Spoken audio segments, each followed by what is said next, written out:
प्रश्न है 20,000 रुपए की राशि 10% की दर से 4 वर्ष के लिए उधार दी जाती है, तो चक्रवृद्धि ब्याज व सरल ब्याज का अंतर बताओ। तो 4 वर्ष के लिए है 10% को हम मैंने क्या बताया 110/100 लिखा मैंने, क्योंकि 100 में 10 जोड़ दो, या फिर 10/100 लिख के वापस 10/100 लिखेंगे तो 1/10 आएगा, तो फिर 10 से 11 हो जाएगी ऐसे, या फिर 110/100 लिख दो, डायरेक्ट लिखा, फिर 0 से 0 काटा, तो 1 साल के लिए क्या स्थिति बनी, 1 साल बाद 11/10, ठीक है, फिर 2 साल बाद, फिर 3 साल बाद, और फिर ये 4 साल बाद, है ना, ये वर्ष है, ठीक है। तो 11/10 1 साल बाद, 11 को 11 से गुणा किया 121, 10 को 10 से गुणा किया 100, फिर 121 को 11 से गुणा किया 1331, और 100 को 10 से गुणा किया 1000, 3 जीरो हो गए। फिर 1331 को 11 से गुणा किया तो आता है 14,641, ये थोड़ा ध्यान रखने का। 1000 को 10 से गुणा किया तो 10,000 आया। ये 4 साल बाद स्थिति बनी, यानी कि ये तो मूलधन होगा और ये मिश्रधन होगा, ज्यादा पैसा होगा वो मिश्रधन, कम पैसा होगा नीचे वाला वो मूलधन, इन दोनों का अंतर होगा वो सीआई होगा। सीआई कितना हुआ 4,641, ये सीआई आ गया। अब हम चलते हैं सरल ब्याज की ओर।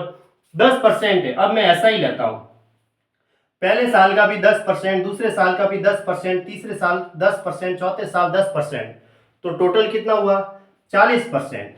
ये ऐसा ही हो गया 40%, यानी 40% में इस परसेंट को हटाऊंगा तो मैं क्या लिखूंगा 40/100, यानी 100 पे 40 रुपए क्या हुआ सरल ब्याज हुआ, साधारण ब्याज।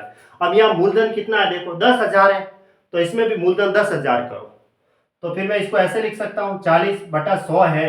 10,000 करने के लिए मैं नीचे 100 से गुणा करूंगा तो डबल जीरो लगा देता हूं, तो ऊपर भी मुझे डबल जीरो लगाना पड़ेगा, 100 से ऊपर नीचे गुणा कर दिया।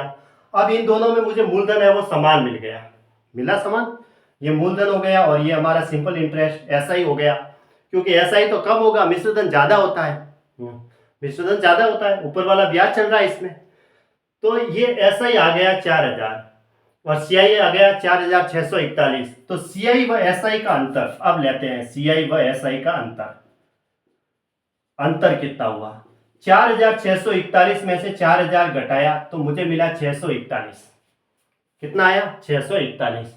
अब हमें दे रखा है स्टार्टिंग में मूलधन है वो 20,000 रुपए दे रखा है, हमारा मूलधन इन दोनों में कितना है सीएम है ना 10,000 है, यानी कि 10,000 की जो वैल्यू है वो दे रखी है 20,000 रुपए के बराबर, रुपए के बराबर दे रखी है। तो मैं इसको काटता हूं तो ये 2 बार कटाता, एक की वैल्यू 2 रुपए के बराबर हुई, तो हमें तो इन दोनों का अंतर निकालना था, तो 641 की वैल्यू क्या होगी 641 गुणा 2 रुपए, यानी सॉल्व किया तो कितना आया 1,282 रुपए आ गया, तो ये हमारा आंसर हो गया, ठीक है। तो ऑप्शन ए राइट है।